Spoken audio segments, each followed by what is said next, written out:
Hero, question वोश्चन लगाए हैं ना? कल नहीं समझाए थे आपको? कल कितना बढ़िया से समझा।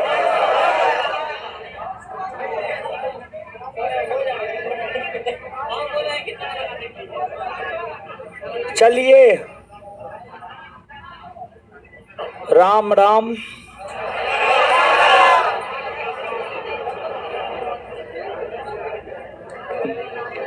एगो लड़का क्या मैसेज कर रहा है, सर प्राचीन इतिहास से शुरू कीजिए।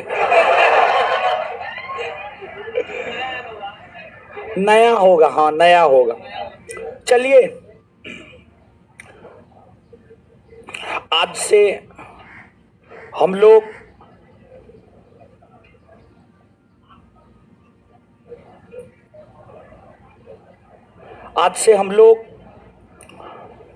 इतिहास के एक नए सेगमेंट मध्यकालीन भारत के इतिहास को पढ़ना प्रारंभ कर रहे हैं। मध्यकालीन भारतीय इतिहास। देखिए, जो मध्यकाल है, मध्यकाल में भारत में मूलतः मुस्लिमों का शासन रहा है। मध्यकाल में मूलतः भारत में मुस्लिमों का शासन रहा है। किसका शासन रहा है? मुस्लिमों का। मुस्लिमों का, जिस वजह से मध्यकाल को मुस्लिम काल भी कहा जाता है। क्या कहा जाता है? मुस्लिम काल। मुस्लिम काल भी कहा जाता है। और मुस्लिम किसे कहा जाता है? इस्लाम धर्म को मानने वाले लोगों को ही मुसलमान कहा जाता है। इस्लाम धर्म को मानने वाले लोगों को ही मुस्लिम या मुसलमान कहा जाता है। तो मध्यकाल में मुस्लिमों का शासन रहा है। जैसे भारत में इल्तुतमिश का शासन रहा है, अलाउद्दीन खिलजी का शासन रहा है, फिरोज शाह तुगलक का शासन रहा है, सिकंदर लोदी का शासन रहा है, बाबर का शासन रहा है, हुमायूं, अकबर, जहांगीर, शाहजहां, औरंगजेब का शासन रहा है। ये सभी मुसलमान थे। और मध्यकालीन भारतीय इतिहास में इन्हीं सब लोगों का शासन रहा है। जैसे प्राचीन भारतीय इतिहास में जब हम पढ़ाना प्रारंभ किए होंगे, हम आपको सिलेबस लिखाए होंगे, निश्चित तौर पर लिखाए होंगे।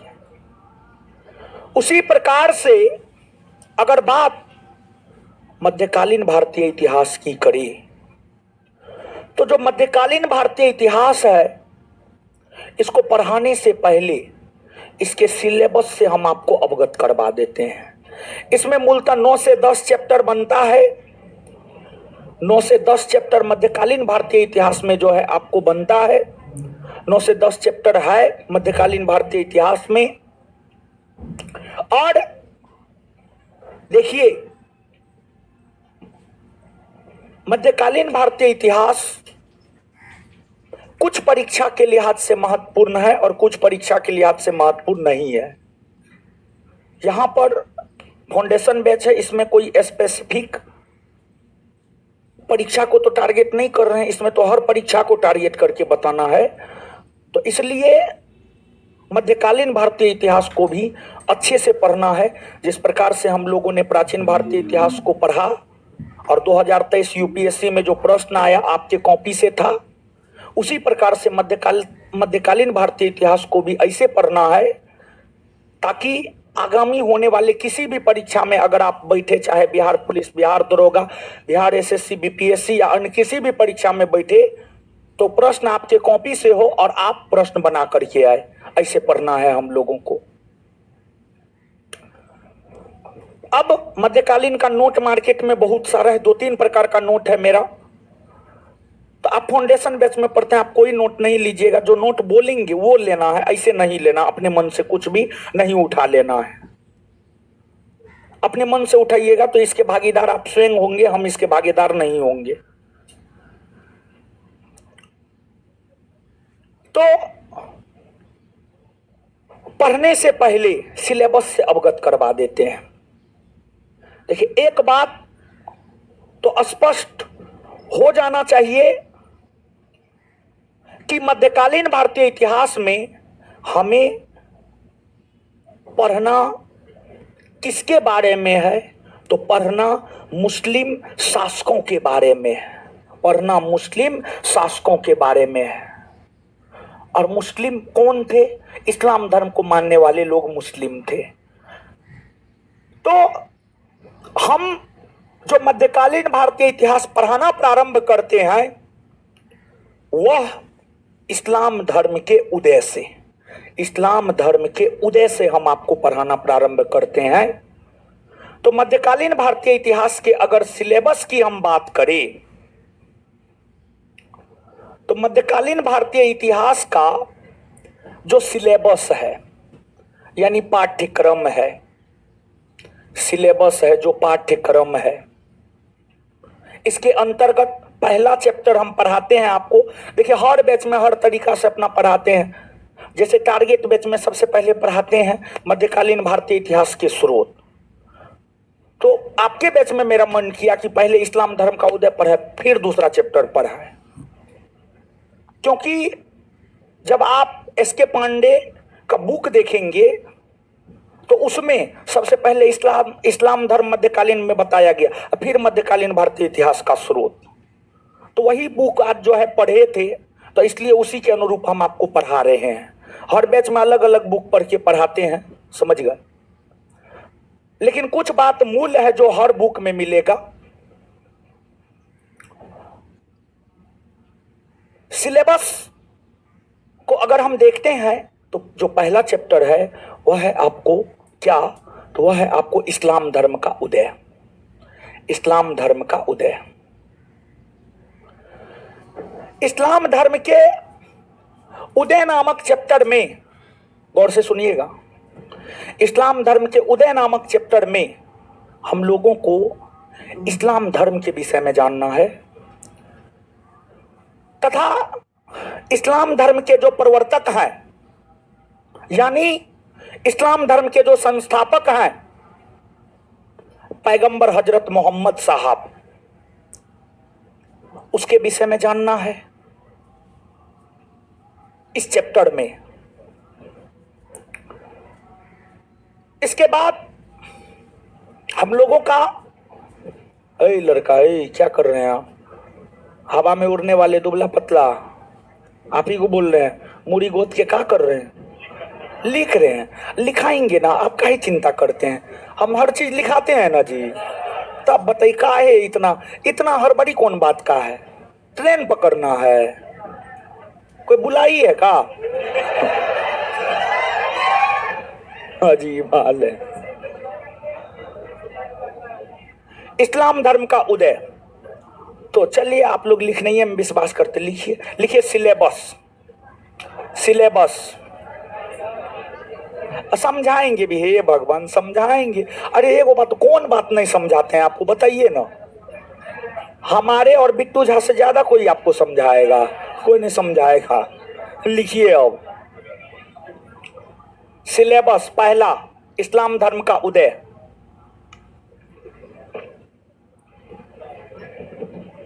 पहला, इस्लाम धर्म का उदय। इस्लाम धर्म का उदय लिख लिए। अब सुनिए, सुन रहे हैं? हाँ सुनिए। इसके बाद हम लोगों का जो दूसरा टॉपिक है, हम लोगों का दूसरा टॉपिक है मध्यकालीन भारतीय इतिहास को जानने के स्रोत। मध्यकालीन भारतीय इतिहास को जानने के स्रोत। देखिए, जैसे प्राचीन भारतीय इतिहास को जानने के 3 स्रोत, साहित्यिक, पुरातात्विक, विदेशी यात्रियों का विवरण। उसी प्रकार से अगर मध्यकालीन भारतीय इतिहास को अगर हमें जानना है तो हमें इन्हीं तीनों स्रोतों से गुजरना है। तो मध्यकालीन भारतीय इतिहास के भी तीन ही स्रोत है, साहित्यिक स्रोत, पुरातात्विक स्रोत, विदेशी यात्रियों का विवरण। साहित्यिक स्रोत के अंतर्गत साहित्य आता है। मध्यकाल में जो साहित्य लिखा गया है, जैसे मध्यकाल में खजायन उल फुतूह, तारीख मुबारक शाही, तुगलक नामा, हुमायूं नामा, अकबर नामा, बाबर नामा, तुजू के जहांगीरी, मुंतखाब उल लुआब, आलमगीर नामा,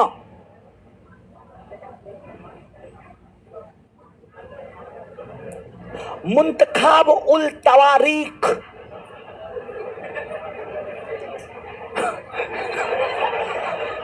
ये सब साहित्य का नाम है। ये सब साहित्य का नाम है। ये सब साहित्य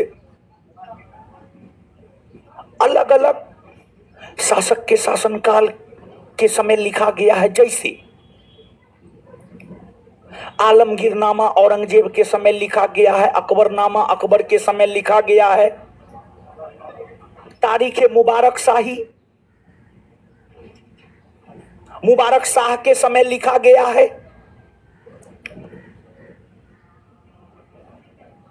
खजायन उल फुतूह अमीर खुसरो के द्वारा लिखा गया है,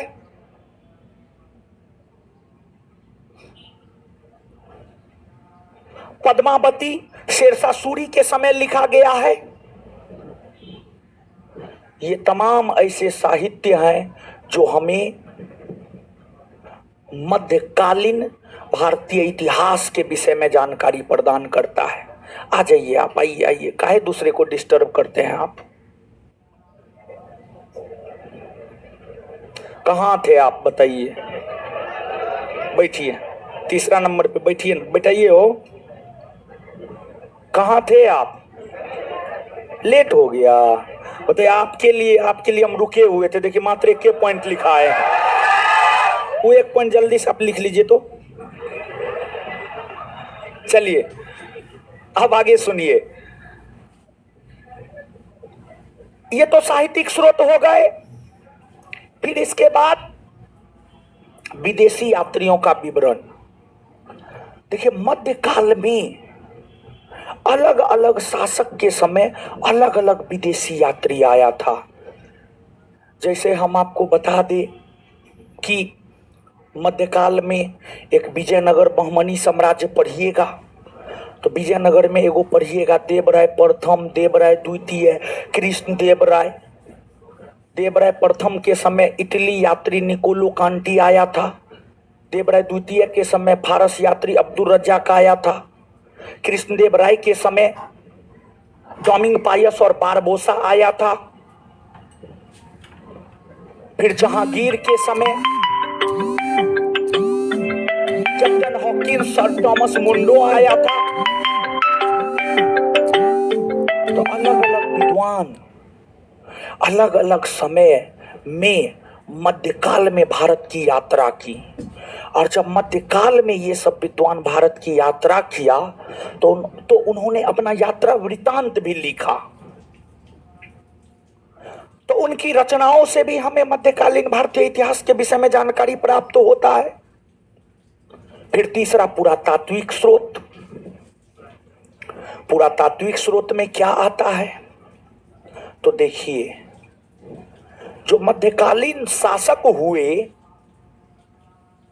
मध्यकालीन मुस्लिम शासक हुए, वो मंदिर तुरबा के मस्जिद बनवाया, बड़ा बड़ा भवन बनवाया, बड़ा बड़ा स्मारक बनवाया, मकबरा बनवाया।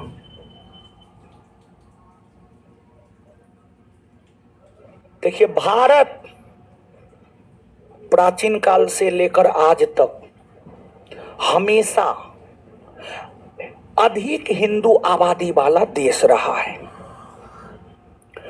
भारत में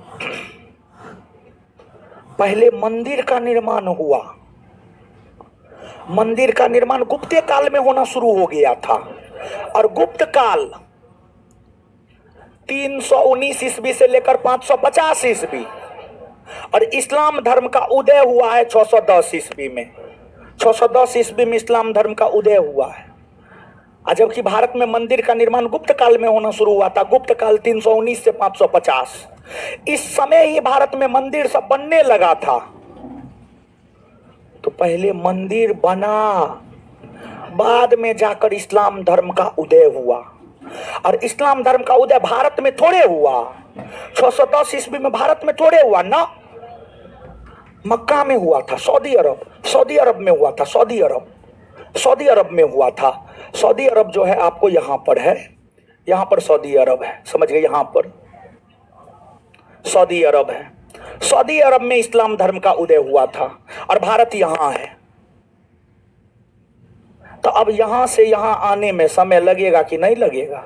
लगेगा, और समय लगा। लेकिन मुस्लिम भारत आए,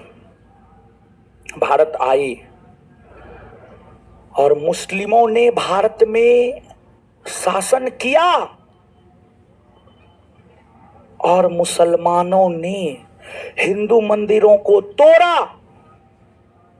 हिंदू मंदिर तोड़ने में जिस अग्रणी मुस्लिम शासक का नाम आता है, सिकंदर लोदी, शाहजहां, औरंगजेब, ये सब हिंदू मंदिर तोड़ा। ऐसे हिंदू मंदिर और भी मुस्लिम शासकों ने तोड़ा, लेकिन इस सब का नाम ज्यादा चर्चा में है, क्योंकि इन लोगों ने ज्यादा हिंदू मंदिरों को तोड़ा। हिंदू मंदिर को तोड़कर ये सब वहां पर मस्जिद बनवाया। ये बात हम ऐसे हवा में नहीं कह रहे हैं, बल्कि मुस्लिम शासक जब हिंदू मंदिर तोड़वा कर मस्जिद बनवाया ना, वो मस्जिदे पर लिख दिया कि हम फलना मंदिर को तुड़वा करके चिल्ला मस्जिद बना रहे हैं। तो ये काम अगर मुस्लिम शासक नहीं करता तो पते नहीं चलता कि यहां पर हिंदुओं मंदिर था। तो मुस्लिम शासक तो बेवकूफ था कि लिख दिया कि हम फलना मंदिर को तोड़ के चिल्ला मस्जिद बना रहे हैं, और उस पे लिखा हुआ है। तो समय समय पर योगी जी जब पगलाते हैं तो फिर क्या करते आगे पते है आपको। खैर, धर्म जो है ना, देखिए धर्म, एगो कोई बहुत बड़े विद्वान है, वो कहे हैं अफीम शराब ये सब कोई नशा न है, ये सब क्षणिक नशा है। सबसे बड़ा नशा धर्म का नशा है। जिस पे धर्म का नशा चढ़ गया उसका कल्याण है। फिर समझे, धर्म जो है ना व्यक्तिगत होना चाहिए। जितने भी महान शासक हुए, पलट के उसका जीवनी पढ़िए ना, सब अपने धर्म को व्यक्तिगत स्तर पर ही रखा, समझे। तो साहित्यिक स्रोत में तो बता ही दिए, साहित्य सब विदेशी यात्रियों के विवरण में, जो विदेशी यात्री आए उन्होंने जो विवरण दिया वो, और पुरातात्विक स्रोत में मुस्लिम शासकों के द्वारा, जैसे ऐबक ने दिल्ली में कुब्बतुल इस्लाम मस्जिद बनवाया, दिल्ली में कुतुब मीनार बनवाया, बलबन ने लाल महल का निर्माण करवाया, शाहजहां ने ताजमहल का निर्माण करवाया, शाहजहां ने दिल्ली में लाल किला का निर्माण करवाया। ये सब जो है, ये सब पुरातात्विक स्रोत के अंतर्गत आते हैं। ये सब पुरातात्विक स्रोत के अंतर्गत आते हैं। तो अब दूसरा चैप्टर हेडिंग मारिए, लिखिए, हेडिंग मारिए, मध्यकालीन भारतीय इतिहास के स्रोत। दूसरा चैप्टर हेडिंग मारिए, मध्यकालीन भारतीय इतिहास के स्रोत। मध्यकालीन भारतीय इतिहास के स्रोत।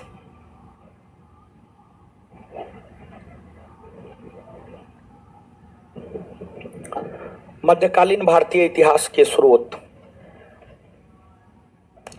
अब अगला चैप्टर सुनिएगा, देखिए, ध्यान दीजिए, ध्यान दीजिएगा आप लोग। देखिए, जब आपको इस्लाम धर्म का उदय सऊदी अरब के क्षेत्र में हुआ, सऊदी अरब के क्षेत्र में हुआ, अरबी क्षेत्र के लोगों ने इस्लाम धर्म को कबूल किया, वे अरबी मुसलमान कहलाए। धीरे धीरे अरबी मुसलमान इस्लाम धर्म का विस्तार करना शुरू किया, और जब धीरे धीरे अरबी मुसलमान इस्लाम धर्म का विस्तार करना शुरू किया, इसी क्रम में अरबी मुसलमानों ने भारत पर आक्रमण किया। अरबी मुसलमानों ने भारत पर आक्रमण किया, और अरबी मुसलमानों ने भारत पर आक्रमण करना शुरू कर दिया था 711 ईस्वी में। लेकिन 711 ईस्वी में अरबी मुसलमानों को भारत में सफलता नहीं मिली। फिर अरबी मुसलमानों ने 712 ईस्वी में भारत पर आक्रमण किया। 712 ईस्वी में अरबी मुसलमानों ने मोहम्मद बिन कासिम के नेतृत्व में भारत पर आक्रमण किया, और मोहम्मद बिन कासिम के नेतृत्व में MBK मोहम्मद बिन कासिम, MBK यानी मोहम्मद बिन कासिम, मोहम्मद बिन कासिम के नेतृत्व में अरबी मुसलमानों ने भारत पर आक्रमण किया, और भारत के उत्तरी पश्चिमी भाग में सिंध है, सिंध वर्तमान में पाकिस्तान में पड़ता है। उस समय का जो भारत था, उस समय के भारत में आज का पाकिस्तान भी था, आज का बांग्लादेश भी था। उस समय के भारत का मतलब आज का भारत, आज का पाकिस्तान और आज का बांग्लादेश, पूरा पूरा। अभी तो सिंध पाकिस्तान में पड़ता है, लेकिन उस समय भारत में ही था। भारत के उत्तरी पश्चिमी भाग में सिंध था। सिंध को मोहम्मद बिन कासिम जीत लिया 712 में। लेकिन मोहम्मद बिन कासिम जानते हैं, भारत में बहुत ज्यादा समय तक नहीं रह पाया। मोहम्मद बिन कासिम 714 ईस्वी में वापस लौट गया। तो मोहम्मद बिन कासिम ने भारत पर आक्रमण किया, भारत को जीता, पूरे भारत को नहीं जीता, भारत के थोड़ा क्षेत्र को जीता। लेकिन भारत में वो इस्लाम धर्म का विस्तार करने में असफल हो गया, असफल हो गया। तो ये जो मोहम्मद बिन कासिम ने आक्रमण किया है, ये भी पढ़ते हैं हम लोग। और मोहम्मद बिन कासिम को जिस चैप्टर में पढ़ते हैं, उस चैप्टर का नाम होता है अरबी मुसलमानों का भारत पर आक्रमण। तो अगला चैप्टर है अरबी मुसलमानों का भारत पर आक्रमण। अरबी मुसलमानों का भारत पर आक्रमण, अरबी मुसलमानों का भारत पर आक्रमण।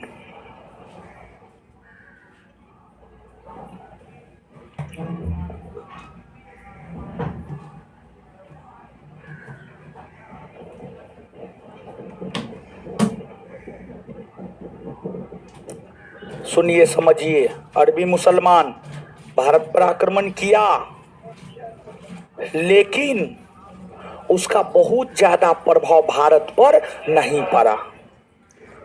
परंतु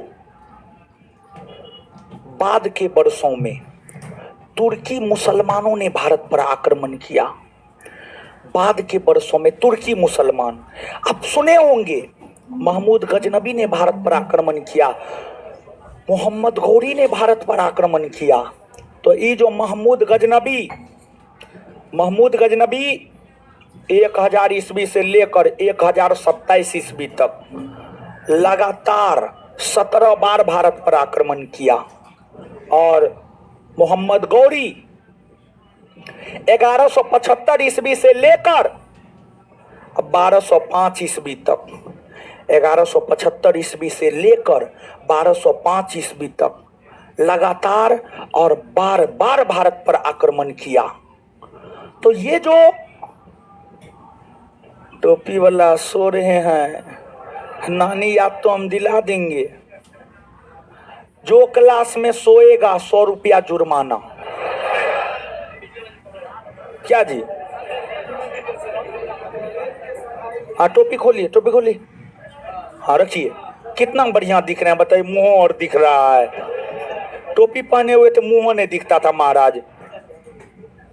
चलिए, ये भूटानी बड़ी तेज होगा, नाटा आदमी बड़ी तेज, दिमाग का आदमी में नाटा, लोहा में टाटा और जूता में बाटा। बड़ी टिकाऊ होता है, बड़ी खतरनाक होता है। नाटा आदमी से हमेशा बच के रहिएगा, समझे। और घर उर बनाइएगा तो लोहा टाटा का लगाइएगा, और चप्पल पहनिएगा बाटा का। चलिए आगे आइए। बोलिएगा मुंह तोड़ देंगे हम, बकलोल भी सब। चलिए, तो हाँ, तो महमूद गजनबी और मोहम्मद गौरी तुर्की मुसलमान था जो भारत पर आक्रमण किया। और जानते हैं महमूद गजनबी और मोहम्मद गौरी में क्या अंतर था? अंतर था, दोनों के सोच में अंतर था। दोनों के सोच में क्या अंतर था? तो महमूद गजनबी जो भारत पर आक्रमण कर रहा था ना, महमूद गजनबी का सोच यह था, भारत पर आक्रमण करेंगे, भारत को लूटेंगे, भारत से धन प्राप्त करेंगे। इस उद्देश्य से महमूद गजनबी भारत पर आक्रमण कर रहा था। और वही मोहम्मद गौरी इस सोच के साथ भारत पर आक्रमण कर रहा था कि भारत में इस्लामी सत्ता की स्थापना करेंगे और भारत में इस्लामी सत्ता की स्थापना मोहम्मद गौरी ने किया। भारत में जो मुस्लिम सत्ता की स्थापना हुई है वह मोहम्मद गौरी ने किया। मोहम्मद गौरी गजनी साम्राज्य के अंतर्गत गौर प्रांत का शासक था। गजनी वर्तमान में अफगानिस्तान में पड़ता है और उसी गजनी साम्राज्य के अंतर्गत गौर एक छोटा सा प्रांत हुआ करता था। उसी गौर प्रांत का शासक मोहम्मद गौरी हुआ करता था और मोहम्मद गौरी ने ही भारत में इस्लामी सत्ता की स्थापना किया। अगर भारत में आप ऐबक को पढ़ते हैं, इल्तुतमिश को पढ़ते हैं, गियासुद्दीन तुगलक को पढ़ते हैं, मोहम्मद बिन तुगलक को पढ़ते हैं, खिज्र खां को पढ़ते हैं, इन सभी को इसलिए पढ़ते हैं क्योंकि मोहम्मद गौरी ने भारत में इस्लामी सत्ता की स्थापना कर दी और फिर मुसलमानों ने भारत में शासन करना शुरू कर दिया। अटल बिहारी वाजपेयी का नाम सुने होंगे, देश के प्रधानमंत्री रहे हैं, पूर्व प्रधानमंत्री रहे हैं और बहुत अच्छे वक्ता और सफल प्रधानमंत्री में उनकी गिनती होती है। अटल बिहारी वाजपेयी एक बार अफगानिस्तान के दौरा पर गए हुए थे। अफगानिस्तान के दौरा पर गए हुए थे तो 5 स्टार होटल में उन्हें ठहराया गया था। अटल बिहारी वाजपेयी ने अफगानिस्तान के जो लोग थे उनके आसपास जो अफगानिस्तान के प्रशासन के ऊंचे पद पर बैठे लोग थे, उसे अटल बिहारी वाजपेयी ने कहा, हमें गौर प्रांत गजनी गजनी का दर्शन करना है, गजनी साम्राज्य का दर्शन करना है, जहां जिस एरिया में गजनी सल्तनत हुआ करता था, गजनियों का शासन हुआ करता था। अटल बिहारी वाजपेयी ने यह इच्छा जाहिर किया तो अफगानिस्तान के ऊंचे पद पर बैठे लोगों ने अटल बिहारी वाजपेयी को कहा, वहां पर कुछ न है, सुनसान है, गांव उजड़ गया है, कुछ नहीं है वहां पे, निर्जर भूमि है वो। फिर भी अटल बिहारी वाजपेयी कहे कि ना, हम जाएंगे देखने के लिए। अटल बिहारी वाजपेयी वहां जाकर यह देखना चाहते थे कि आखिरकार वहां की मिट्टी में ऐसी क्या खासियत थी कि उस गजनी साम्राज्य के एक छोटे से शासक मोहम्मद गौरी ने भारत में इस्लामी सत्ता को स्थापित कर दिया। अटल बिहारी वाजपेयी वहां की मिट्टी, अब वहां की मिट्टी मतलब वहां की मिट्टी नहीं, हम क्या बोल रहे हैं आप खुद समझ पा रहे हैं, मतलब वहां के वातावरण, वहां के लोगों की मानसिकता को समझना चाहते थे कि आखिरकार वहां के लोगों की मानसिकता कैसी है कि एक छोटे से क्षेत्र के मुस्लिम व्यक्ति मोहम्मद गौरी भारत में जाकर इस्लामी सत्ता को स्थापित कर दिया। और मोहम्मद गौरी को बाजीगर कहा जाता है। बाजीगर क्यों कहा जाता है बाजीगर? देखिए, बाजीगर किसको कहा जाता है? जो जीता, सॉरी, जो हारा हुआ बाजी भी जीत जाए, जो हार कर जीत जाए, उसी को बाजीगर कहा जाता है। और मोहम्मद गौरी को बाजीगर इसलिए कहा जाता है, मोहम्मद गौरी भारत में भारतीय शासक से पराजित हुआ, लेकिन उसने जो लक्ष्य बनाया था कि भारत में इस्लामी सत्ता को स्थापित करना है, उससे वो पीछे नहीं हटा। हारा, फिर से अपने साम्राज्य लौटा, तैयार हुआ, फिर से भारत पर आक्रमण किया, फिर हारा, फिर अपने साम्राज्य लौटा, फिर अपने आप को मजबूत किया, फिर से भारत पर आक्रमण किया। मोहम्मद गौरी तब तक भारत पर आक्रमण करता रहा जब तक कि मोहम्मद गौरी को भारत में जीत नहीं मिल गई। मतलब यहां पर जीत का मतलब, मोहम्मद गौरी के जीत का मतलब, मोहम्मद गौरी ने तब तक भारत पर आक्रमण किया जब तक मोहम्मद गौरी ने भारत में इस्लामी सत्ता को स्थापित नहीं कर दिया। और मोहम्मद गौरी ने भारत में इस्लामी सत्ता की स्थापना तराइन के द्वितीय युद्ध से किया है।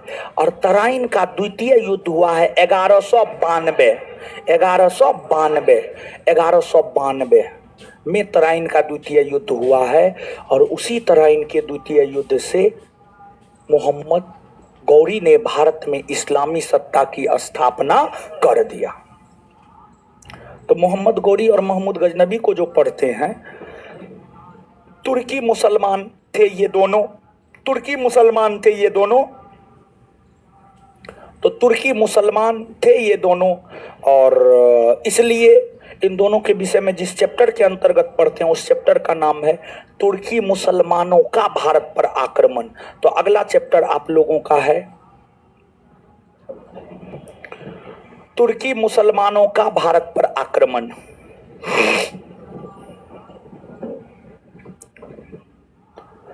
तुर्की मुसलमानों का भारत पर आक्रमण।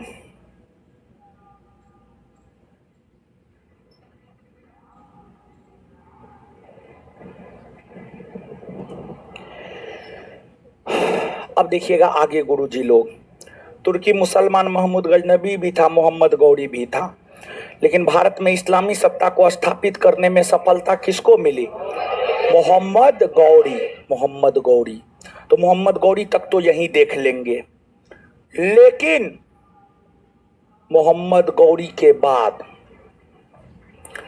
मोहम्मद गौरी का 3 गो प्रमुख गुलाम था।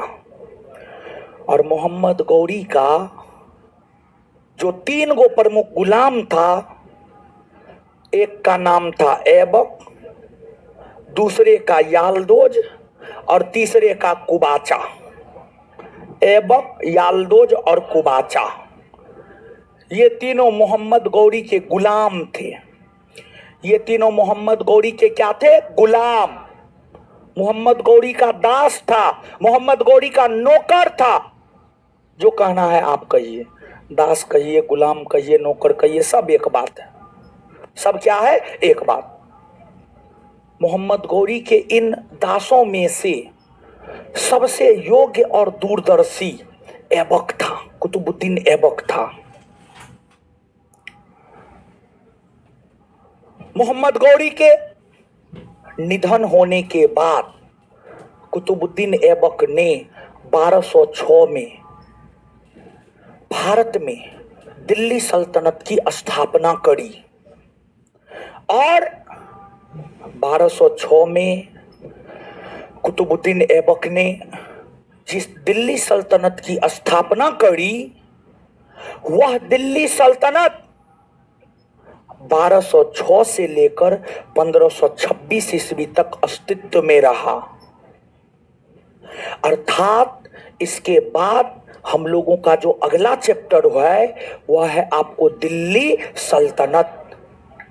तो आगे हेडिंग मारिए आप, दिल्ली सल्तनत।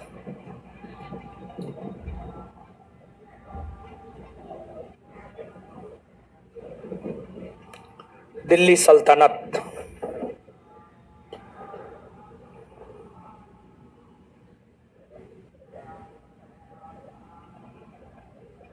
दिल्ली सल्तनत, देखिए ध्यान दीजिएगा, सुनिएगा।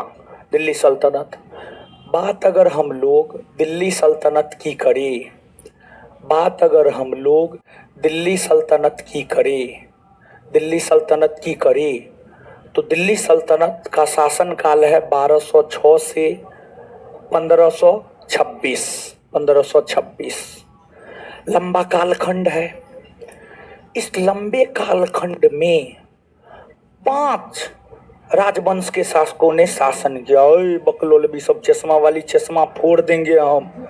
एक तो ऐसे ही भगवान 4 गो आंख दे दिया है। देखिए आप लोग का ऐसे करते हैं। बानर सेना है, ये सब बानर सेना। हम लोग तो ऐसे पहले बानरे न थे, अब ना मानव हो गए हैं। चलिए, तो गुण थोड़े जाएगा बानर वाला, नहीं जाएगा क्या जी? मुंह पर ऐसे हाथ लेते हैं, शादियों ब्याह नहीं हुआ है, चिंता कौन चीज का करते हैं? अजीब हाल है, मुंह पे ऐसे हाथ, ये क्या, ये निगेटिव सूचक है। क्लासरूम में मुंह पे हाथ नहीं रहना चाहिए, ठीक है?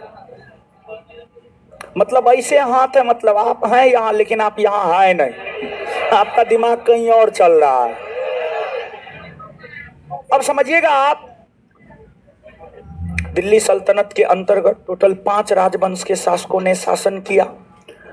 जो टोटल 5 राजवंश के शासकों ने शासन किया, एक था आपको गुलाम वंश। गुलाम वंश, गुलाम वंश का शासन 1206 से 1290। दूसरा था आपको खिलजी वंश। खिलजी वंश का शासन 1290 से 1320।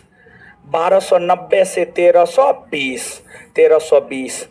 और तीसरा था आपको तुगलक वंश, और तुगलक वंश का शासन रहा है आपको 1320 से 1414। और फिर आगे आपको सैयद वंश। सैयद वंश, सैयद वंश का शासन रहा है 1414 से 1451। 1451। और आगे आपको लोदी वंश। और अगर लोदी वंश की हम लोग बात करें तो लोदी वंश का शासन रहा है 1451 से 1526। 1451 से 1526। 1526 यही 5 राजवंश शासन किया है। अब यहां पर थोड़ा देखिएगा, थोड़ा सा देखिएगा। गुलाम वंश का शासन अगर देखा जाए तो लगभग 84 वर्षों तक रहा है, 84 वर्षों तक। खिलजी वंश का शासन 30 वर्षों तक रहा है। तुगलक वंश का शासन 94 वर्षों तक रहा है, 94 वर्षों तक रहा है। सैयद वंश का शासन 37 वर्षों तक रहा है और लोदी वंश का शासन 49 प्लस 26 50 75 वर्ष, 75 वर्ष। अर्थात हम क्या कह सकते हैं, देखिए यहां पर दो तीन बात हम कह सकते हैं, दो तीन बात क्या कह सकते हैं, और ये सब बात आपके परीक्षा में पूछा गया है। आप इतिहास का पूर्वावलोकन पलट के देखिएगा, आपको ये सब क्वेश्चन मिल जाएगा जो बात अभी हम आपको बताने जा रहे हैं। एक प्रश्न आपसे ये पूछा गया है, इन राजवंशों ने जो शासन किया है उसको क्रमवार तरीका से सजाइए। सबसे पहले किसने शासन किया, उसके बाद किसने किया, उसके बाद किसने किया, तो क्रमवार तरीका से सजाइए। एक बात ये, तो क्रमवार तरीका से सजा देंगे। सबसे पहले गुलाम, फिर खिलजी, फिर तुगलक, फिर सैयद, फिर लोदी। ठीक है। अब एक प्रश्न आपसे ये पूछा जाता है, दिल्ली सल्तनत के अंतर्गत शासन करने वाले राजवंशों में सबसे अधिक वर्षों तक शासन करने का रिकॉर्ड किसके नाम दर्ज है, तो सबसे अधिक वर्षों तक शासन करने का रिकॉर्ड दर्ज है तुगलक वंश, और सबसे कम समय तक शासन करने का रिकॉर्ड दर्ज है खिलजी वंश। और एक बात और, दिल्ली सल्तनत के अंतर्गत शासन करने वाला प्रथम राजवंश कौन है, तो दिल्ली सल्तनत के अंतर्गत शासन करने वाला प्रथम राजवंश गुलाम वंश, अंतिम राजवंश लोदी वंश। तो 4-5 क्वेश्चन यहाँ पर हम आपको बताए हैं, यहाँ पर हम आपको कुछ भी नहीं लिखाएंगे, एक बार फिर से समझा करके याद करवा देते हैं, चैप्टर पढ़ाएंगे तो वहां पर लिखाएंगे। पहला प्रश्न, दिल्ली सल्तनत का शासन कब से कब तक रहा है, 1206 से 1500। दिल्ली सल्तनत के अंतर्गत कितने राजवंश के शासकों ने शासन किया, कितने राजवंश, 5। प्रथम राजवंश, प्रथम राजवंश, अंतिम राजवंश, प्रथम राजवंश, अंतिम राजवंश। चलिए ठीक। सबसे अधिक वर्षों तक शासन किस वंश, सबसे अधिक वर्षों तक, सबसे कम वर्षों तक, क्लियर। अब एक बात, दिल्ली सल्तनत के अंतर्गत शासन करने वाले इन राजवंशों में शासन करने वाला प्रथम राजवंश कौन है, गुलाम के बाद, खिलजी के बाद, तुगलक के बाद, सैयद के बाद। अब देखिए, आप जैसे लिखे हैं ना दिल्ली सल्तनत, तो दिल्ली सल्तनत में जो है ABCD ऐसे करके लिख लीजिए, पूरा इसको छापिए, छापिए। 1 मिनट का समय देते हैं। अब आप छाप लिए, सब थोड़े छाप लिया होगा, जो नहीं छापे हैं छापिए।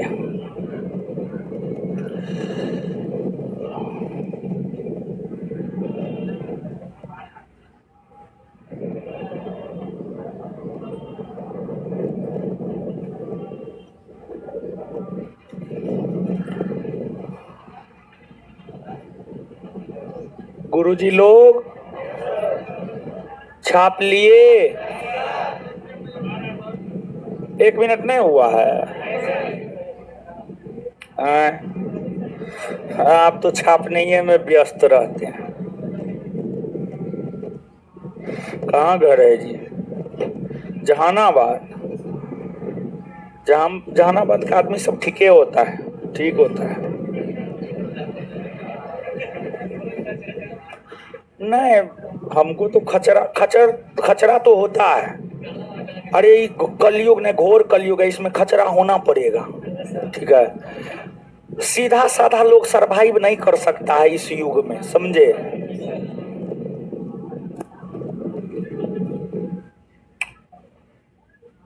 लगता है अब छाप लिए आप लोग। अब देखिए, सुनिएगा, आगे आगे सुनिएगा। देखिए, जब आपको, सुनिए ना, अब नहीं छापिए।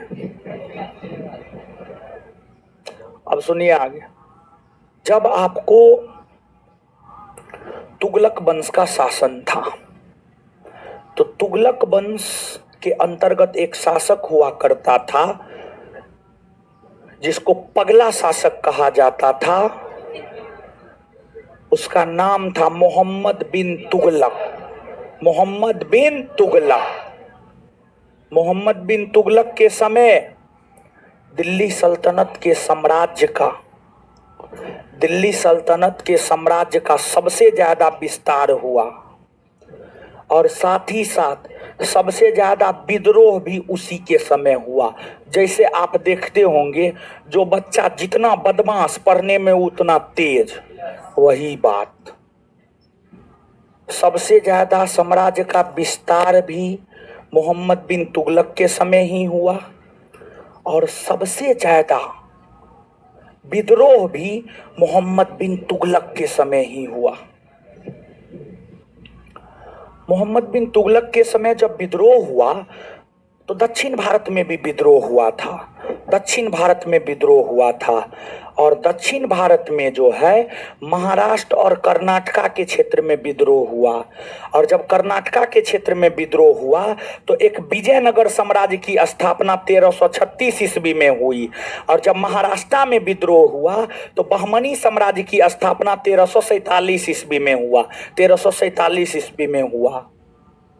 तो दिल्ली सल्तनत का जब शासन हुआ करता था तो उसी समय जो है कर्नाटक में विजयनगर साम्राज्य की उत्पत्ति और महाराष्ट्र में बहमनी साम्राज्य की उत्पत्ति हुई थी।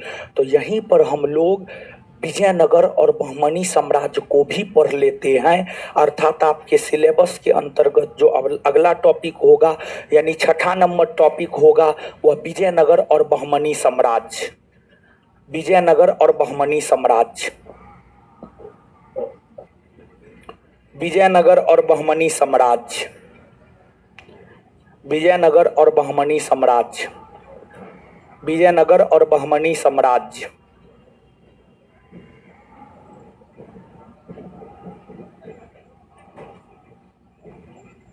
चलिए अब आगे सुनिएगा, देखिए 1526 बात अगर 1526 ईस्वी की करे तो जो 1526 का ईस्वी है, यह ईस्वी इतिहास में एक युद्ध के कारण याद किया जाता है। और इतिहास में जिस युद्ध के कारण इस ईस्वी को याद किया जाता है, उस युद्ध को इतिहास में पानीपत का प्रथम युद्ध कहा जाता है। क्या कहा जाता है? पानीपत का प्रथम युद्ध।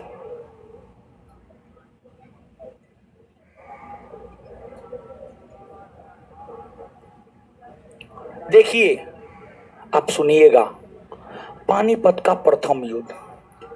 अगर बात हम लोग पानीपत के प्रथम युद्ध की करें तो पानीपत के प्रथम युद्ध ने दो काम किया। पानीपत के प्रथम युद्ध ने दो काम किया।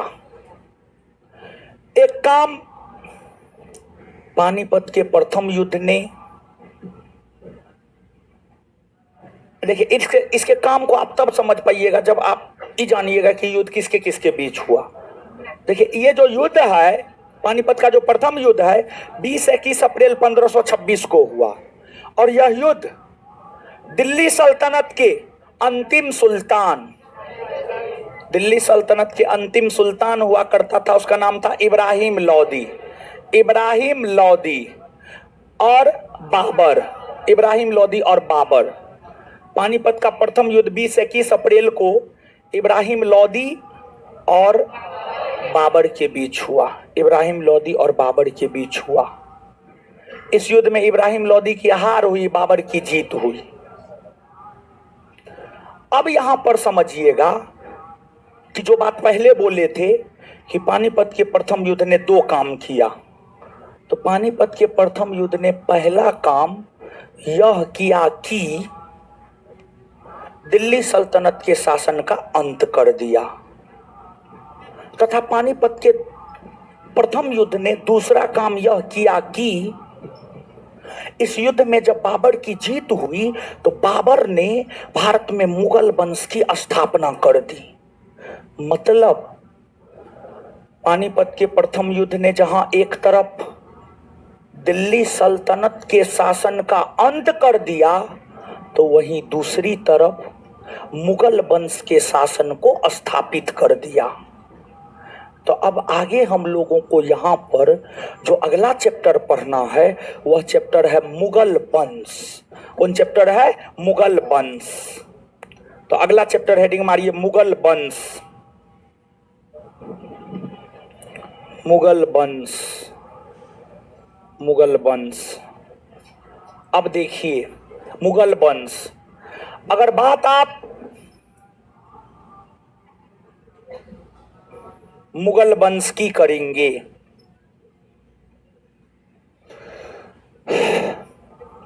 तो मुगल वंश का शासन जानते हैं 1526 से लेकर 1858 तक रहा। 1858 तक रहा। लेकिन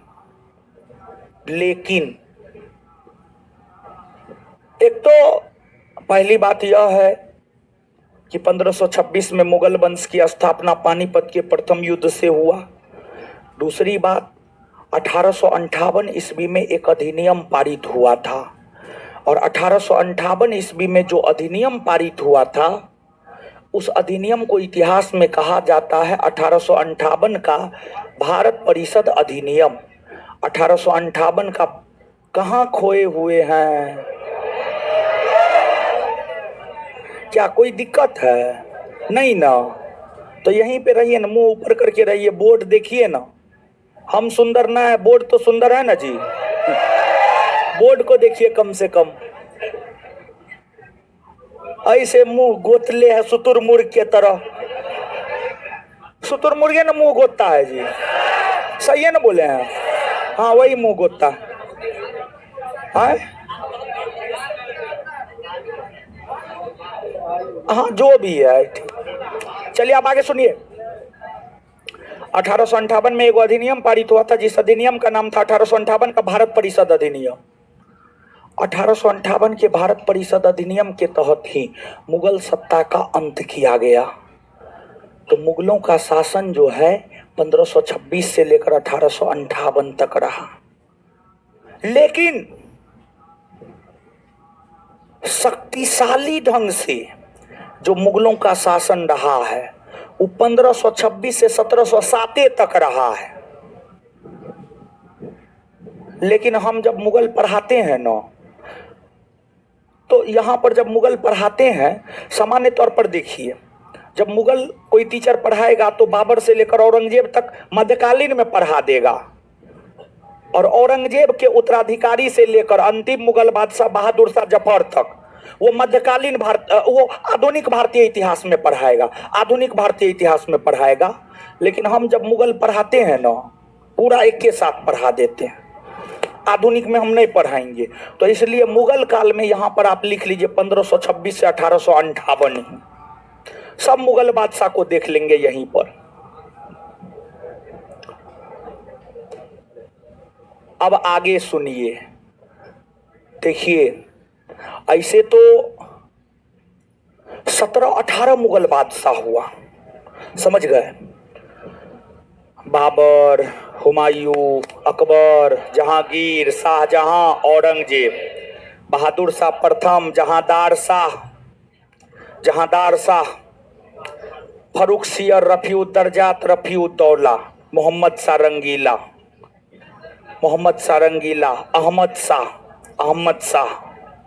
अहमद शाह, आलमगीर द्वितीय या अजीजुद्दीन, शाह आलम द्वितीय, इसके बाद अकबर द्वितीय,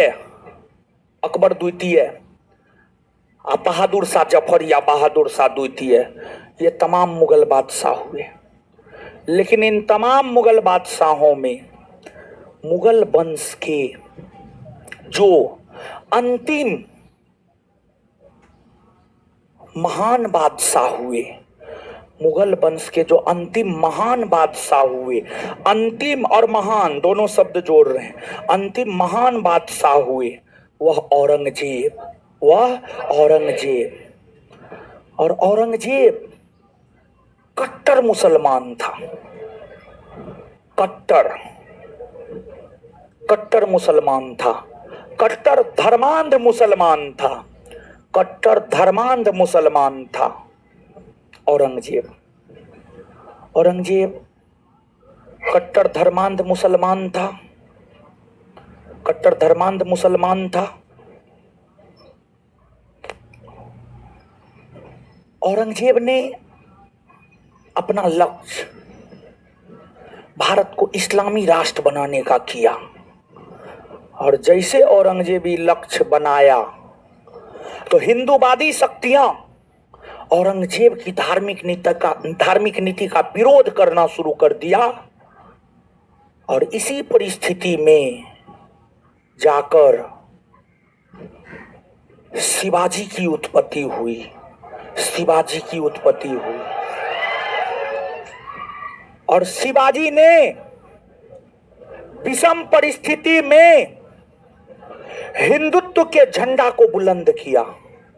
शिवाजी को यूं ही हिंदुत्व का प्रतीक नहीं माना जाता है, शिवाजी को जो हिंदुत्व के झंडा बुलंद करने का प्रतीक माना जाता है, वह इसलिए माना जाता है, शिवाजी ही एक ऐसा हिंदू राजा हुआ जो औरंगजेब के नाक में दम कर दिया, जो औरंगजेब जैसे शक्तिशाली शासक को 1572 में सालहेर के युद्ध में पराजित किया।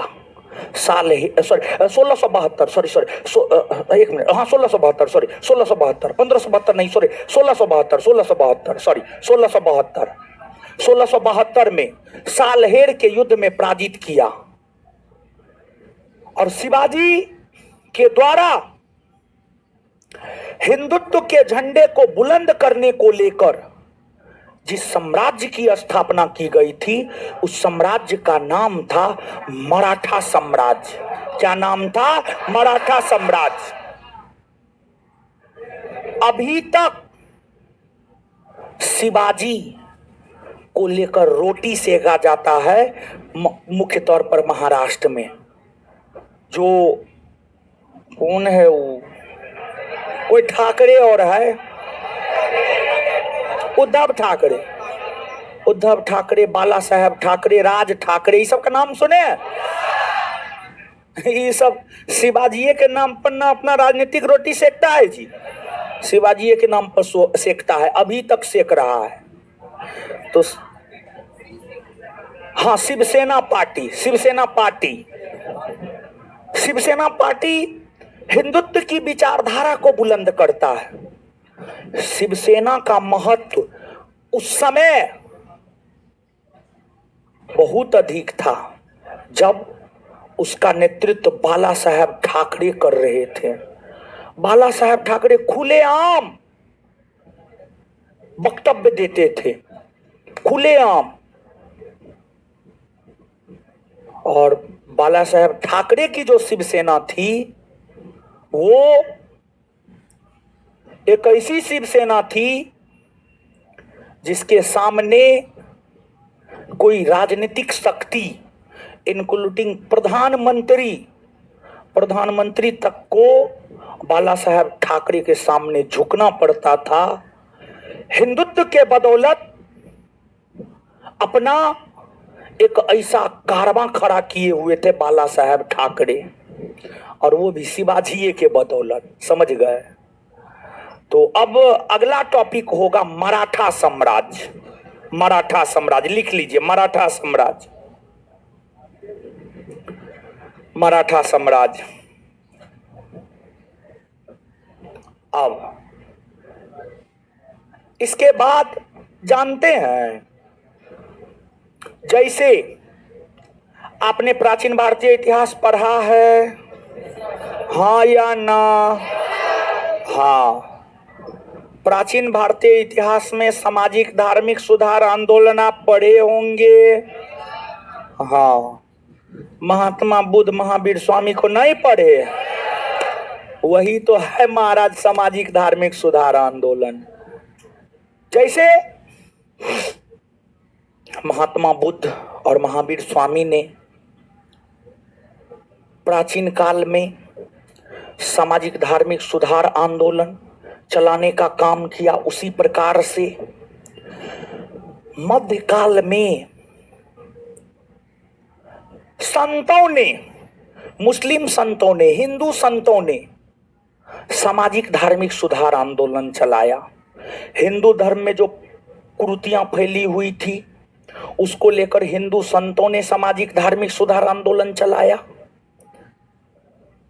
इस्लाम धर्म में जो कुरीतियां फैल गई थी उसको दूर करने को लेकर इस्लाम संतों ने सामाजिक धार्मिक सुधार आंदोलन चलाया।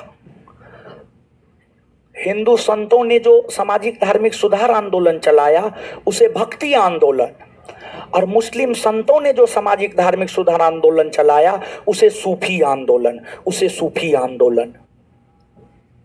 यहीं पर आप जब भक्ति आंदोलन पढ़ेंगे तो कबीर दास को पढ़ेंगे, तुलसीदास को पढ़ेंगे, गुरु नानक को पढ़ेंगे, मीराबाई को पढ़ेंगे।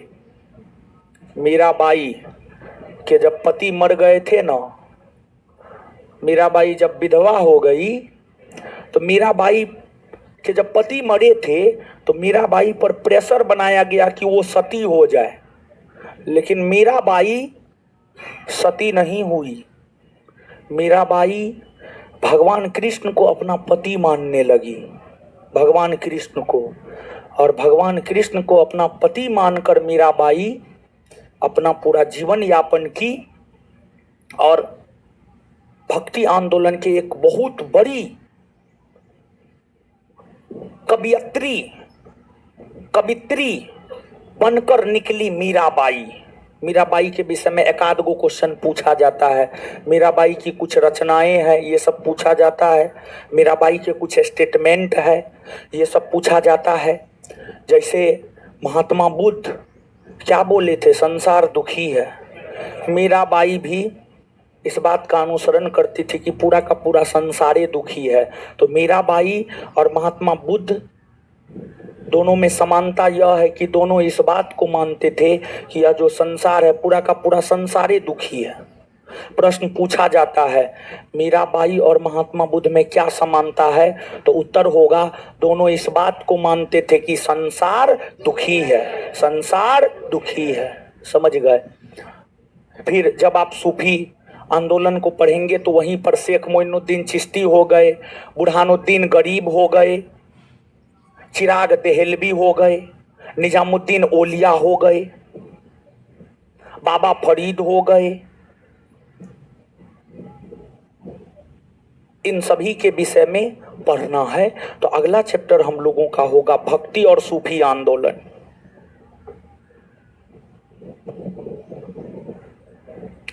भक्ति और सूफी आंदोलन।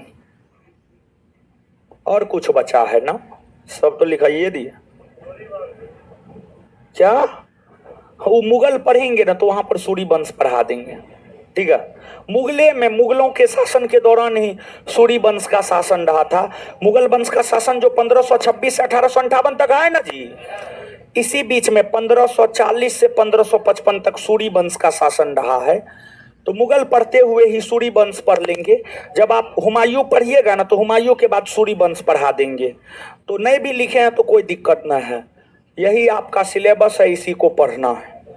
अब आप पहला चैप्टर हेडिंग मारिए इस्लाम धर्म, ये सिलेबस है। आगे हेडिंग मारिए इस्लाम धर्म।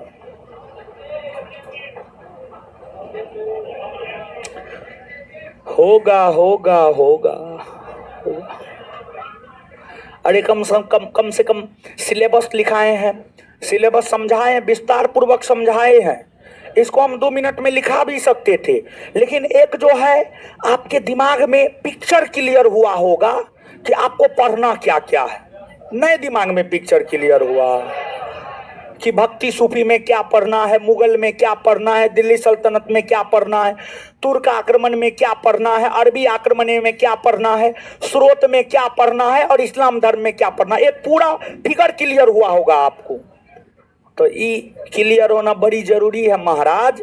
जानते हैं बहुत सारे छात्र एवं छात्राएं पहला क्लास को स्किप करता है कि मास्टर जो है पहला क्लास में सिलेबस बताएगा, इधर उधर करेगा, लेकिन कभी भी पहला क्लास स्किप मत कीजिए। वो जो है ना आपका एक पृष्ठभूमि होता है, आपका एक बेस होता है पहला क्लास। तो पहला क्लास कभी मिस नहीं करना चाहिए। तो चलिए इस्लाम धर्म का उदय हेडिंग मारिए, मार लिए। अब सुनिए, सुनने के लिए तैयार हैं?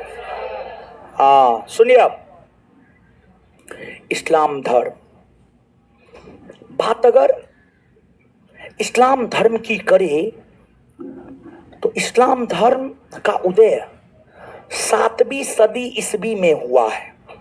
देखिए जब पैगंबर हजरत मोहम्मद साहब को ज्ञान की प्राप्ति हुई तब जाकर उन्होंने इस्लाम धर्म की स्थापना की, अर्थात और पैगंबर हजरत मोहम्मद साहब को ज्ञान की प्राप्ति 7वीं सदी ईस्वी में हुई है, अर्थात इस्लाम धर्म का उदय 7वीं सदी ईस्वी में हुआ है।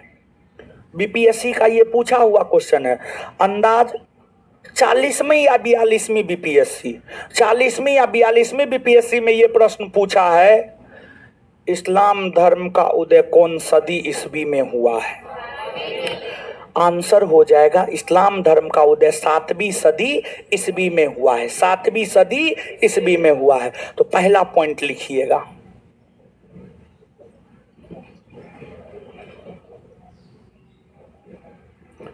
पहला पॉइंट लिखिएगा, इस्लाम धर्म का उदय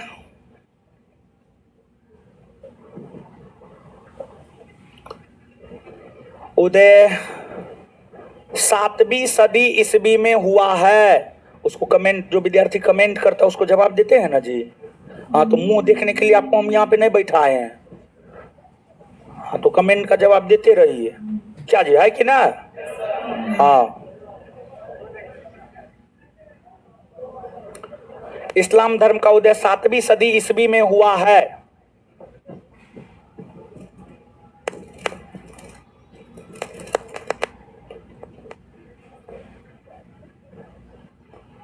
अब आगे समझिएगा। अब अगला एक प्रश्न ये बनता है कि इस्लाम धर्म की स्थापना किसने किया? तो इस्लाम धर्म की स्थापना किया है पैगंबर हजरत मोहम्मद साहब ने। किसने किया है? पैगंबर हजरत मोहम्मद साहब ने। और जानते हैं पैगंबर हजरत मोहम्मद साहब ने जब इस्लाम धर्म की स्थापना की तो इस्लाम धर्म की स्थापना करने के बाद पैगंबर हजरत मोहम्मद साहब ने इस्लाम धर्म का प्रचार प्रसार किया और इस्लाम धर्म को मानने वाले लोग ही मुसलमान हुए। और पैगंबर हजरत मोहम्मद साहब, और पैगंबर का मतलब क्या होता है जानते हैं? पैगंबर का मतलब होता है ईश्वर का दूत, ईश्वर का दूत। पैगंबर हजरत मोहम्मद साहब जब इस्लाम धर्म की स्थापना किए, स्थापना करने के बाद जब इस्लाम धर्म का प्रचार प्रसार करना शुरू किए तो लोग उसकी बात क्यों मानेंगे? क्यों मानेंगे लोग उनकी बात? जैसे एक बात बताइए, आप मेरे पास पढ़ने क्यों आते हैं? क्योंकि हम पूरे पटना में सबसे ज्यादा रिजल्ट देते हैं, हर क्षेत्र में, हर परीक्षा में, इसलिए आप पढ़ने आते हैं मेरे पास। अगर रिजल्ट नहीं देते तो आप नहीं आते पढ़ने के लिए, समझे? और बिहार पुलिस में हम लिख करके दे देते हैं सबसे ज्यादा रिजल्ट अपने संस्थान से होगा, समझिए। बिहार पुलिस का बैच बहुत जल्दी आ रहा है, समझे? अनाउंसमेंट देखिए, सोचने तक का हमको समय नहीं मिल रहा है कौन डेट से शुरू करे। तो बीच में सैटरडे संडे है, सोचने का समय मिलेगा। यही 1 से 2 दिन में डेट अनाउंसमेंट हो जाएगा, टाइम अनाउंसमेंट हो जाएगा कि बिहार पुलिस का बैच आ कब से रहा है। समझे? चलिए अब आगे सुनिए, सुनिए। हाँ, तो पैगंबर हजरत मोहम्मद साहब की बात लोग क्यों मानते हैं? तो पैगंबर हजरत मोहम्मद साहब लोग को क्या कहे पता है? लोग को कहे अल्लाह ने हमें भेजा है, हम अल्लाह के प्रिय हैं, हम अल्लाह के संदेश वाहक हैं, इसलिए आप हमारी बात मानिए। अब हम ही थोड़ा सोचिएगा, जैसे मान लिया जाए कि आपको नौकरी नहीं हो रहा है, कोई पंडित आपके घर पे आया, आपकी माँ को बोला कि आपके बेटा को नौकरी इसलिए नहीं हो रहा है क्योंकि आप अष्टजाम नहीं करवाए, इसलिए नहीं हो रहा है। आपकी मम्मी और पापा सबसे पहले जमीन बेच के अष्टजाम करवा देंगे ताकि बेटा को नौकरी हो जाए। धर्म ऐसा चीज है। और कोई व्यक्ति कह रहा है कि हम अल्लाह के दूत हैं, हम अल्लाह के संदेश वाहक हैं, अल्लाह ने हमें अपना संदेश पहुंचाने के लिए आपके पास भेजा है। तो कुछ लोग तो कहेंगे ये पगला गया है, लेकिन कुछ ना कुछ लोग तो उनकी बात को मानेंगे या नहीं मानेंगे? मानेंगे, निश्चित तौर पर मानेंगे। अंधभक्त सबका कोई कमी होता है?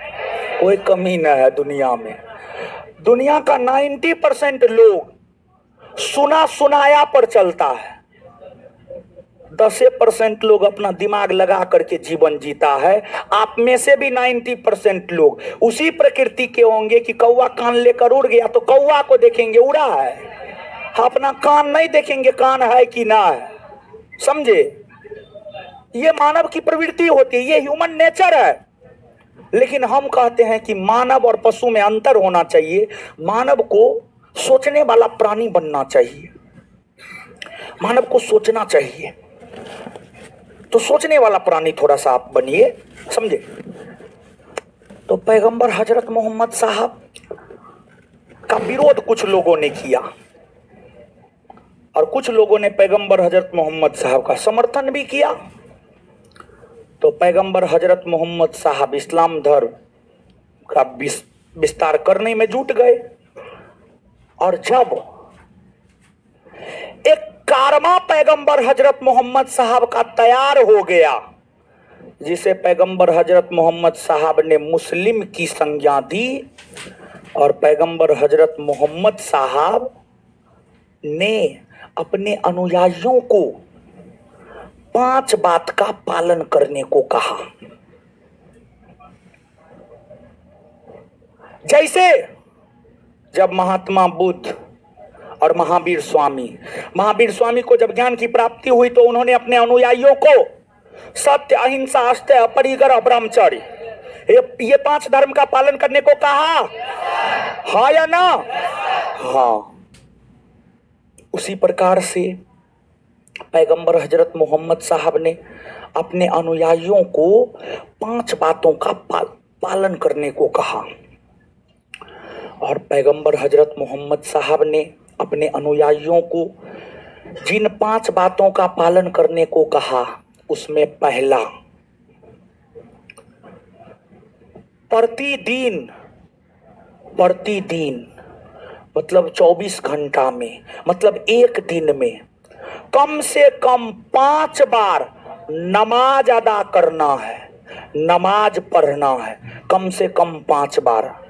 जो अल्लाहू अकबर होता है ना, वही तो नमाज है। वो तो होता है कि वो अजान देता है और फिर थोड़ा देर के बाद जो है नमाज अदा करता है, समझ गए? वो जो अल्लाहू अकबर होता है वो अजान देता है, मतलब कि हाँ अब नमाज होने वाला है, सब लोग आ जाइए, समझे? तो पैगंबर हजरत मोहम्मद साहब ने अपने अनुयायियों को पहला बात यह कहा कि एक दिन में कम से कम 5 बार नमाज अदा करना है। फिर दूसरी बात पैगंबर हजरत मोहम्मद साहब ने अपने अनुयायियों को यह कहा कि कलमा पढ़ना है। कलमा, कलमा पढ़ना है। अब कहिएगा कलमा क्या होता है? तो कलमा तो हमको याद ना है, लेकिन हम हिंदू हैं तो हिंदू देवी देवता को समर्पित कुछ मंत्र याद है।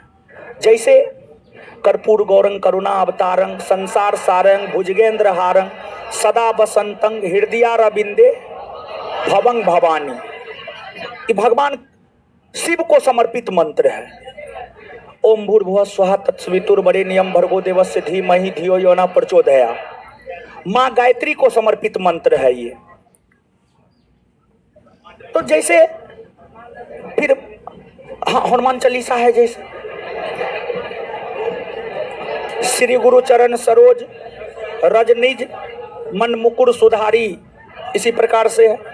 फिर जो है आपको और भी बहुत सारा मंत्र है, याद है कुछ कुछ, ऐसा नहीं है कि याद ना है।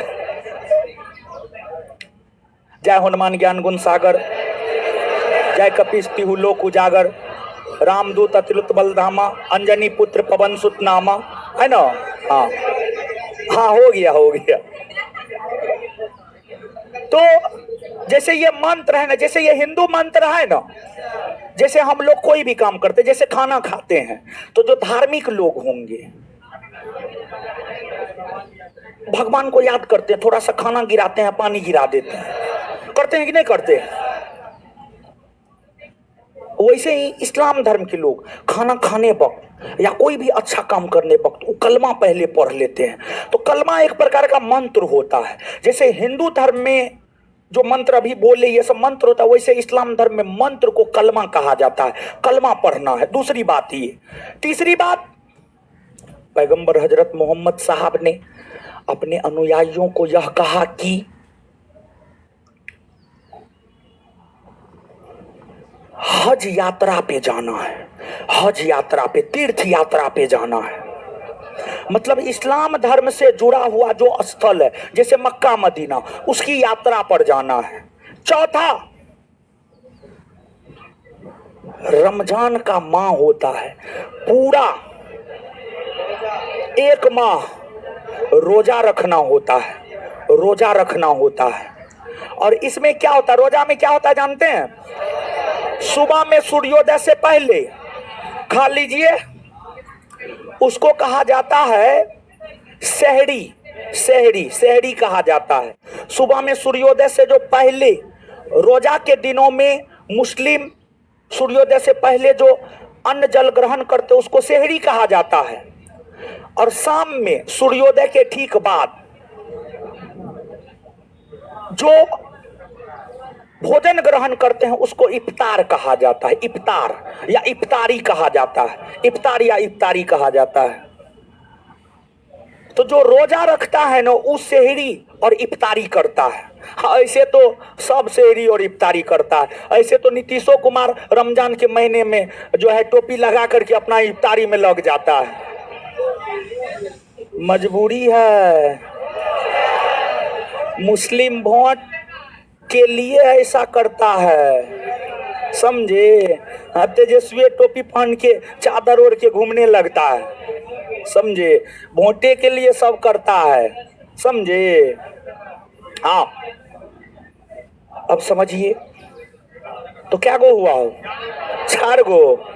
और एगो बात, पैगंबर हजरत मोहम्मद साहब ने अपने अनुयायियों को यह भी कहा कि इस्लाम धर्म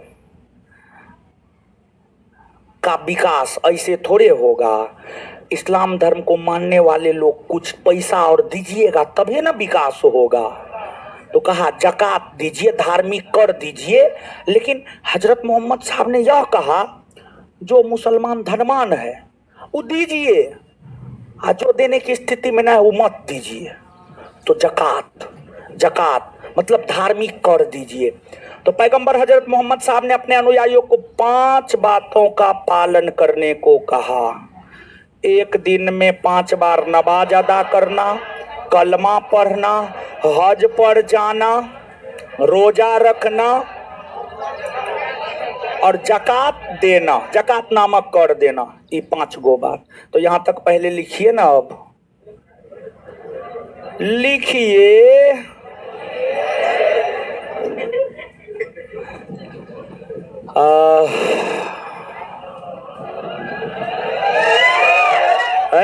हल्ला काहे करते हैं?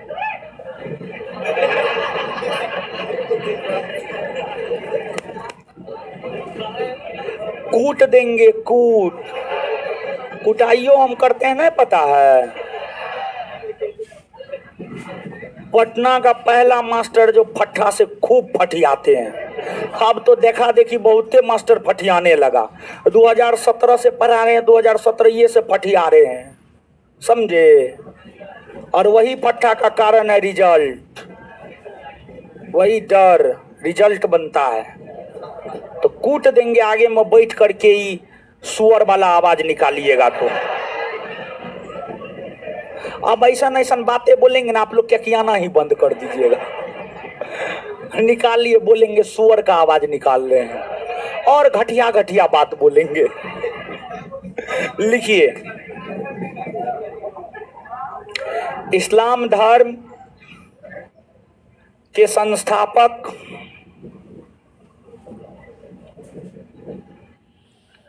इस्लाम धर्म के संस्थापक पैगंबर हजरत मोहम्मद साहब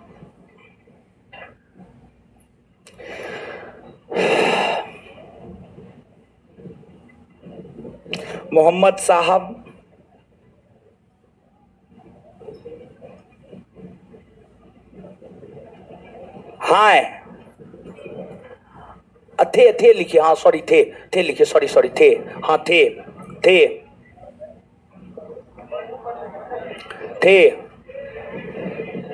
फुल स्टॉप, उसी में आगे। इस्लाम का शाब्दिक अर्थ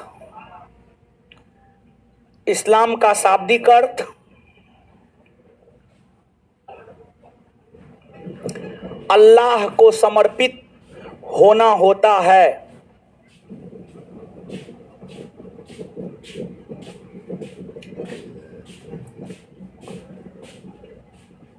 इस्लाम का शाब्दिक अर्थ अल्लाह को समर्पित होना होता है, फुल स्टॉप, उसी में आगे। इस्लाम धर्म को मानने वाले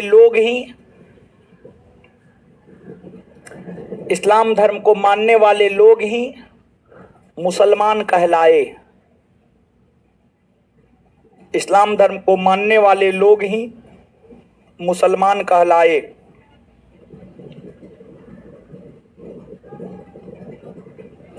नेक्स्ट पॉइंट, पैगंबर का शाब्दिक अर्थ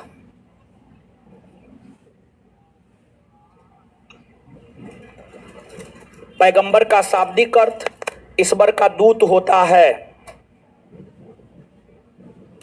पैगंबर का शाब्दिक अर्थ ईश्वर का दूत या ईश्वर का संदेश वाहक होता है। ईश्वर का दूत या अल्लाह का संदेश वाहक होता है। पैगंबर का शाब्दिक अर्थ ईश्वर का दूत या अल्लाह का संदेश वाहक होता है। आगे बकरीद है ना जी, बकरीद है, बकरीद में बकरी कटता है, खस्सी कटेगा वही। अभी खस्सी का दाम बड़ी महंगा होगा, एक से एक खस्सी मार्केट में आया होगा अभी बकरी मंडी में।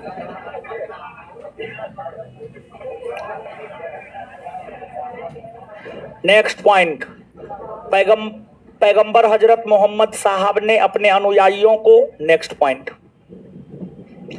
पैगंबर हजरत मोहम्मद साहब ने अपने अनुयायियों को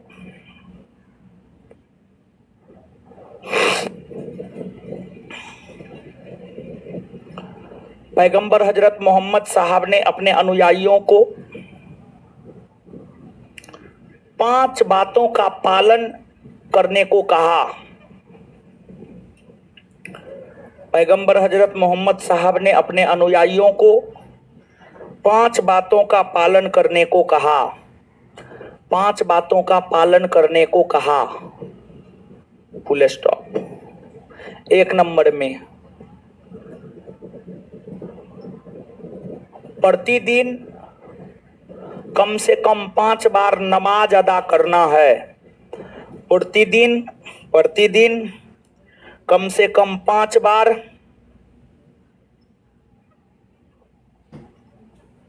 प्रतिदिन कम से कम 5 बार नमाज अदा करना है। नमाज अदा करना है।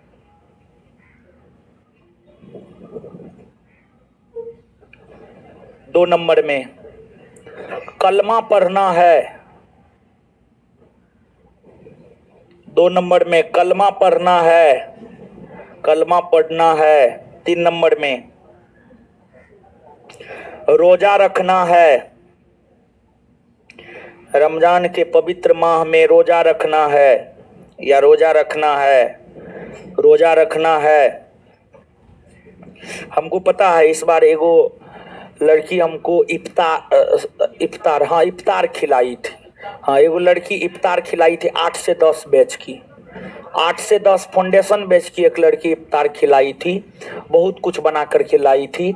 उसमें बिरयानी था। बिरयानी के बाद पकोड़ा सब था। अंडा पकोड़ा था, चिकन पकोड़ा था और बहुत सारा फल उल था। फल था, घुगनी था। फल था, घुगनी था और यही सब चीज था, समझे। और एगो पानी होता है, उसको क्या न कहा जाता है, शरबत नहीं, उसको कुछ कहा जाता है, रुआवजा। हाँ रुआवजा, हाँ रुआवजा, हाँ रुआवजा।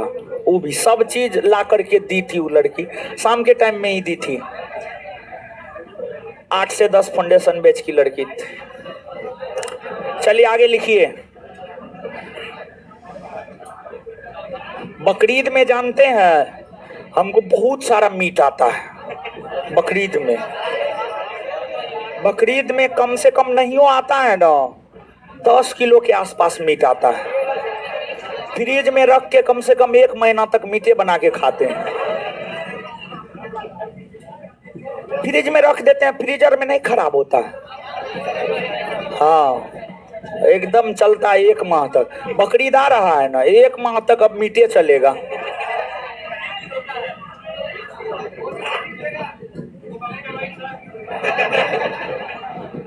क्या बोले? क्या बांट दें? अच्छा, एगो दाना नहीं देते हैं उसमें से हम किसी को। मेरे लिए आया है, हम खाएंगे कि किसी और को देंगे? नेक्स्ट, हज यात्रा पर जाना है। हज यात्रा पर जाना है। जकात नामक कर देना है। जकात नामक कर देना है। जकात, ज का त, एकदम लगता है जीवन में कभी सुनबे नहीं की है। जकात नामक कर देना है।